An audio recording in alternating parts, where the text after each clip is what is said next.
What's up, tribe? How you guys doing? Go ahead and hit that subscribe button, and I hope you like this video. This is Love and Marriage Huntsville, season 3 episode. What episode are we on? Season 3 episode. I have it in the description box, chat. So I think we're on episode 7 or 8.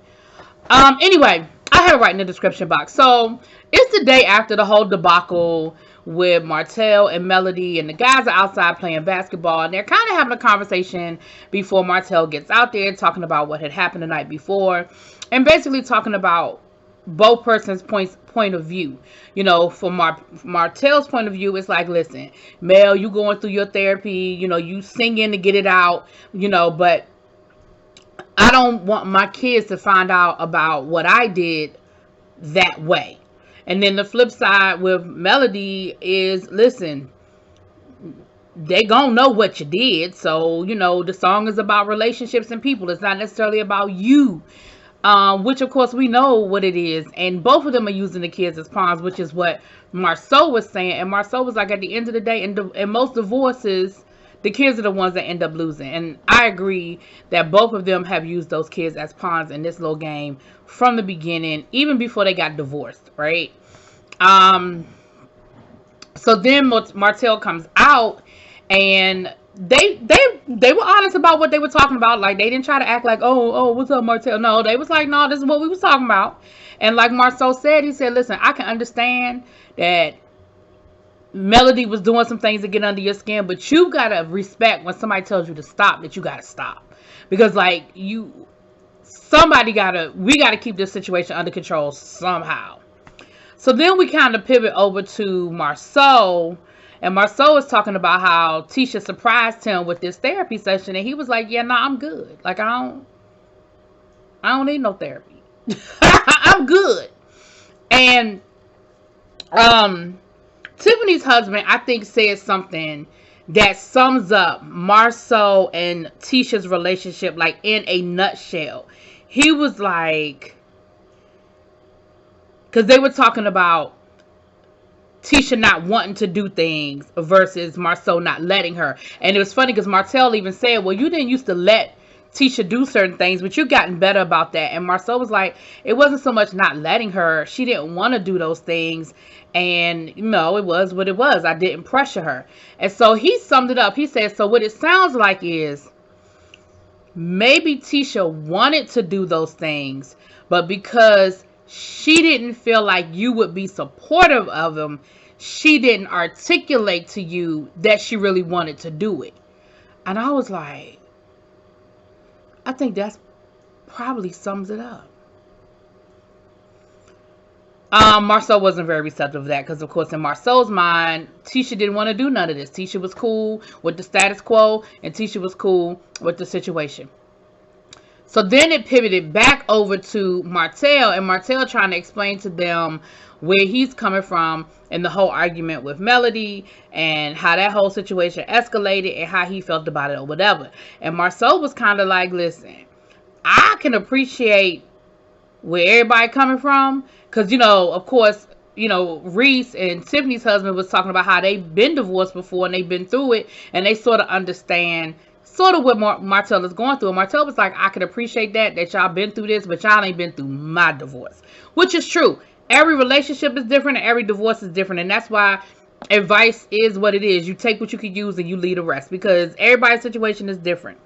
But Martell was like, I kind of really don't want to hear from Marceau. Because one, you ain't been through what I've been through. And two, you didn't want to get advice from a damn expert. So why am I going to take your advice? And I was like, well, that's kind of a valid point. So while this is going on, the ladies are coming outside, you know, by the pool. They're getting ready to go swimming, and they coming out there ready to have some pool time, and Melody is not outside.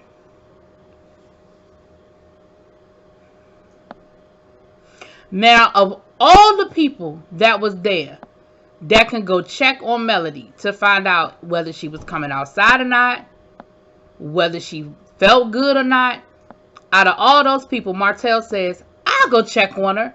And they nobody say, that's probably not a good idea. because y'all literally were just at each other's throats last night. Maybe one of the other 8 of us can go check on her.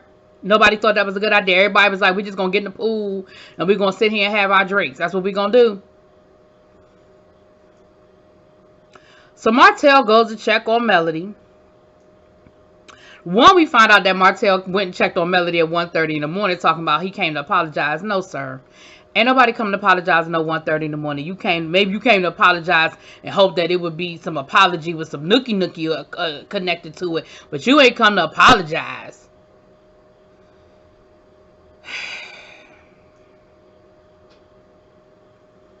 Listen, I said this last week. Most of y'all agreed with me. Some of y'all didn't. But I'm going to say it again this week. Melody created that scenario. And I'm going to tell you why. I'm not saying that what Martell said out his mouth was appropriate. That's not even my point. But how many times did Martell try to walk away and Melody would not let the conversation end? When Martell felt himself escalating and felt like they weren't going anywhere with this conversation, how many times did Martell say, okay, well, I'm going to go? All right, then, well, I'm going to go. The first time Martell said, I'm going to go, Melody was like, well, I'm just going to keep talking until I finish saying what I got to say. So he stayed. Then he tried to walk away again, and she was like, I'm not done talking. I'm not done talking. Then she asked him a question. He tried to answer. She overtalked him, and he was like, are you going to let me answer the question? Now, the conversation got to be about, Melody said, and I'll give her credit, she started very calm. She said, listen, there are triggers, and there are certain things that people say to you can trigger you. And when you bring up my kids, that is a trigger for me. For you to say that I am using my kids is a trigger for me. And for you to say my 4 kids, my 4 kids, my 4 kids, like I know how many kids I have. I pushed them out. And Martell was like, well, that's not what I meant, but okay. She was like, for you to bring up the kids, that bothers me because I know my situation with my kids. So then they get to talking about the song again. She said, and my career is a trigger because you even, congratulated me. And he was like, well, on the song, he was like, I don't think I congratulated you on the song. He was like, I want to see you do well, but I don't think I congratulated you on the song. And she was like, on the day that my single dropped, you congratulated me. You were congratulating me on the song. Now, that's a valid point, Melody. That is a very valid point. And here's where Martell plays mind games. Like I said, I'm not agreeing that Martell was right or Melody was wrong. What I'm saying is Martell tried to walk away and Melody continued the conversation. So when Martell blew up, then Melody was like, see, Martell got anger issues and he can't control his anger. And I'm like, but this wasn't a good example of that because he tried to control his anger by walking the fuck away. I think both of them enjoy the dysfunction. Let's be clear. Because in Martell's case, any attention from Melody is good attention to him. You know how kids, we say all the time with kids, any attention is they don't care whether it's good or bad. They just getting attention. That's how Martell is with Melody. Because it hurts Martell way more when Melody just ignores him. When Melody ignores him, that bothers him more than Melody cussing him out. He'll take her cussing him out every day. That's why his ass was so quick to go in the back of that room. He didn't know who he was going to run into when he went back to that room. But he was so happy to get back into that room to see Melody and talk to Melody. Just like he rolled up in her room at 1:30 in the morning. Now, let's be clear. This is my 2 cents. I think Melody and Martell was probably rolling up in each other's bedroom long after they announced their divorce. I think they had a couple of moments here and there and in between. That's my opinion. But I think ultimately it was never about reconciliation as it was about scratching that itch in a familiar place. But whatever.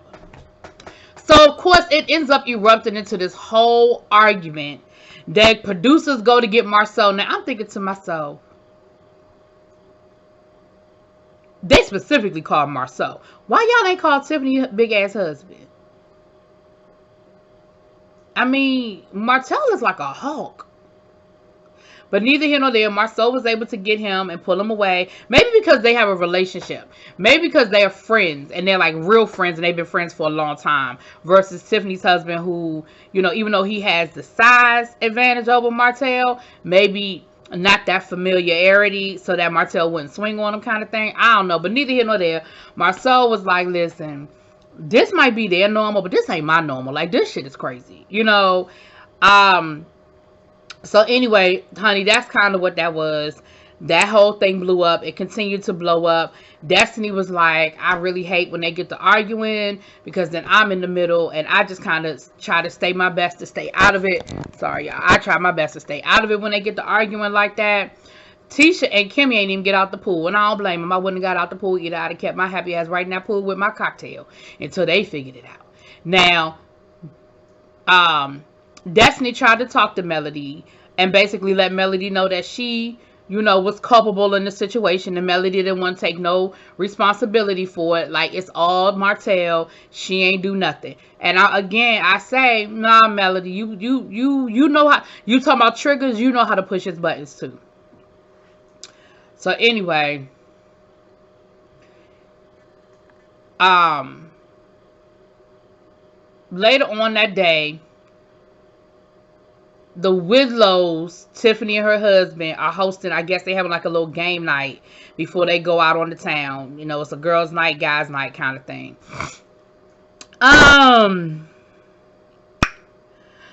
Listen, their game, I felt like, was all about, one, getting everybody drunk, and two, getting in everybody's business. Because every question was sexual. Every question was, and it wasn't like sensual love questions. It was sex. How many people have you been with in the night? Which we found out was Maurice with 6.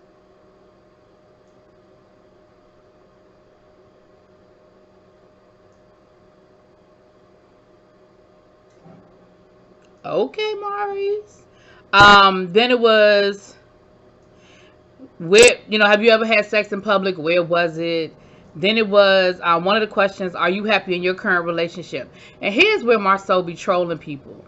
Everybody drank, except, well, not everybody. All the couples drank except for Marceau.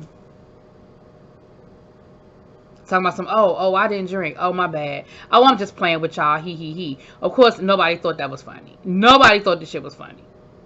Except for Marceau. Melody picked the card. Are you happy with your current sex life? Melody said yes, of course, to get under Martell's skin.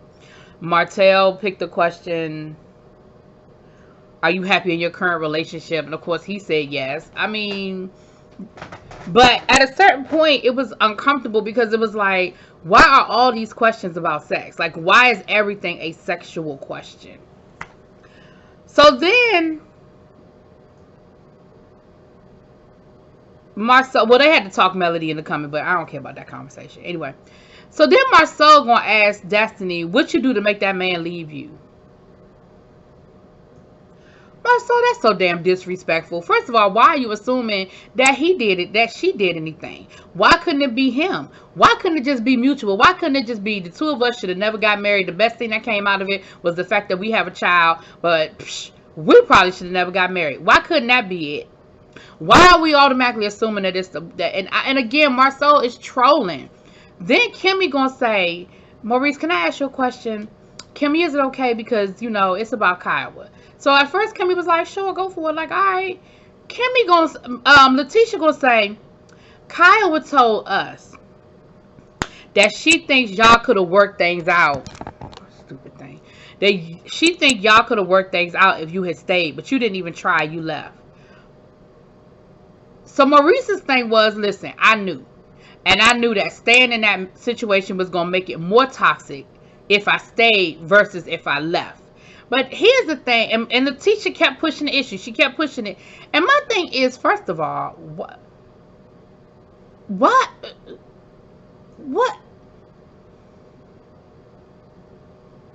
And then you're assuming that Kyle's version of the story is true. Who's to say that Maurice, in his mind, didn't think he tried to work it out? Who's to say that he didn't feel like he worked hard and he tried hard? Like, at the end of the day, like he said, it was better off that I leave. It was a better situation for both of us for me to leave. Sometimes shit's just over. And he said, you know, in his confessional, he was like, God had a bigger plan for me, a better plan for me, and it was Kimmy, okay? Like, that's, oh, God. Tisha just,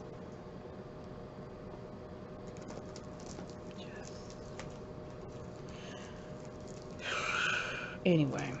So then they decide it's time to go out. So the ladies are getting dressed and the guys are getting dressed. So while, the couples are getting dressed, I'm saying. So Tiffany and her husband talking, and of course he running back and telling her everything that was said when they was outside playing basketball. And one of the things that came up was Marceau feeling like maybe Letitia's self-confidence is an issue or a concern as it relates to doing things in the marriage or whatever. However he worded it, child. However he worded it. So the ladies are going to the club. All right, they go to the club. They got the hookah. They got the drinks. They dancing. They having a good time. And then they kind of go outside to sort of talk. And here we go again with Tiffany ass. Tiffany starts questioning Letitia. Letitia, come to find out, Letitia done planned a surprise wedding vow renewal. And the rest of the ladies are like, that may not be the best decision. Like, you may not want to, like, surprise Marceau with a wedding. Like, you might want to give him some sort of heads up that something's happening. You planned a surprise. You did something. And Tiffany done planned the whole wedding for her husband, but she said that the circumstances was a little different with their situation. Whatever, child. So, then Tiffany starts questioning Letitia. She said, when the guys were out playing basketball, your husband said that, he thinks that maybe you have, some self-confidence issues. And Letitia was like, I ain't got no self-confidence issues. I don't know where that's coming from. I'm like, nah, I'm good. I'm secure in who I am and I'm good. And she said, well, do you think y'all are staying together for the kids? Letitia was like, we're not staying together for the kids. Like, we love each other. We are together because we want to be together. We're not together for the kids. Like, and you can see Destiny's face. Destiny's face is getting real scrunched up and she feeling some kind of way because she is like, this is some disrespectful shit. Like, this conversation disrespectful as hell. What is she talking about? And so Destiny kind of said it. Destiny kind of was like, that's a little disrespectful talking about some of y'all staying together for the kids. Like, where is that coming from? And Tiffany was like, what are you talking about? I was just bringing it up. Now, for where Melody is coming from, Melody is like, Tisha need to be listening to what she's saying because she giving her some good tea. She need to be listening to what she talking about because she giving her some good tea. But again, what she's saying wasn't the issue. It was the way she said it and the way she kept pushing, talking about something. Are you sure? I think maybe you and your husband aren't on the same page because what he told my husband was yada, yada, yada, yada. And, now Kimmy, to her credit, was quiet. Now, at first, Tisha was kind of just answering the questions, but you could see she felt some kind of way. But then she was just like, when Destiny said, I'm a little offended for you, Tisha said, yeah, I felt some kind of way about it. And what Kimmy turned to tell Tiffany was, if she's telling you it's bothering her, just accept that. Like, stop trying to defend yourself. Stop trying to justify it. Just hear what she's telling you. And what she's telling you is, what you said is a little offensive. It upset me.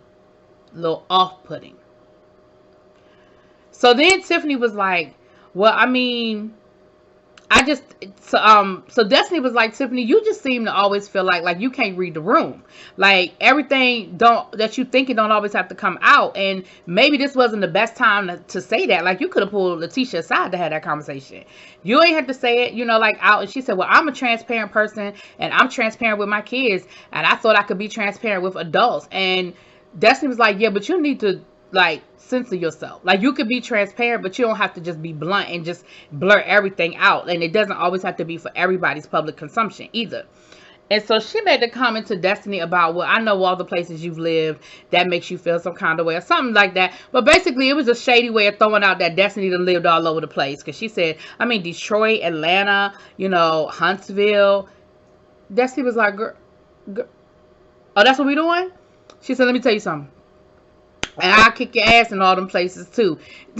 Melody talking about something. You don't have to be so mean about it. She was like, nah, yes I do. Cause she being shady and that's disrespectful. Okay. I got something for her. I said, yeah. Tiffany, you ain't gonna be ready till Destiny knock your teeth out. That's all I'm gonna say about that. Anyway, that's what it was. Y'all let me know what y'all think. Drop it in them comments. Peace.